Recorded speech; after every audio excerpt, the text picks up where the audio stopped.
Well, we have to focus on these little things kasi nung last Commissioner's Cup na dito rin kami sa ganito sitwasyon, parang nag-overlook kami. So, in order to get that championship, talagang we have to focus on the little things. Kasi ano na to eh, hindi na to players game na to eh, hindi na to coaches game. Sabi nga nung mga coaches namin, it's players game na pag mga 4, 5, 6, 7, game 7.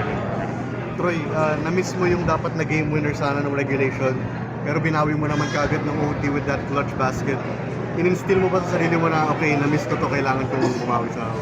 Well, gano'n naman lagi ang mindset ko eh. Pag nagkamali ako, kailangan bumawi. So, every time na nasa loob ako, kung ano yung kailangan ko, kaya ko may tulong.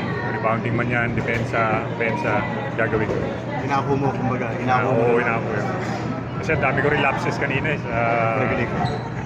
Okay, kasi nung last game, hindi rin ganun kaganda laro mo, konti rebounds mo. Talaga bang gusto mo talagang bumawi after that game? Oo naman, kasi yung rebounds kasi medyo nahatak ako sa labas eh. Kasi I have to guard yung si Makolo. So, hindi naman madali. Bantayan ng mga imports ngayon. So, I have to pick my poison eh. It's either rebound ako or walang babantay kay Makolo. Troy, gano'n kahirap si Makolo na on both ends? Mahirap kasi mahaba.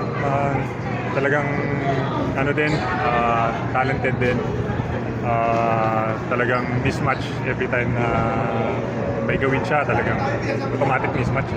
So, we have to pick our poison lang kung ano yung mga bibigyan namin tira sa kanya. Sa depensa din, talagang siya yung primary helper nila eh. Troy, describe mo lang paano yung pagbuhat ni Justin kanina sa inyo. Well, alam naman na, Justin is Justin eh. Talagang hindi na niya kailangan patunayan pa na eh.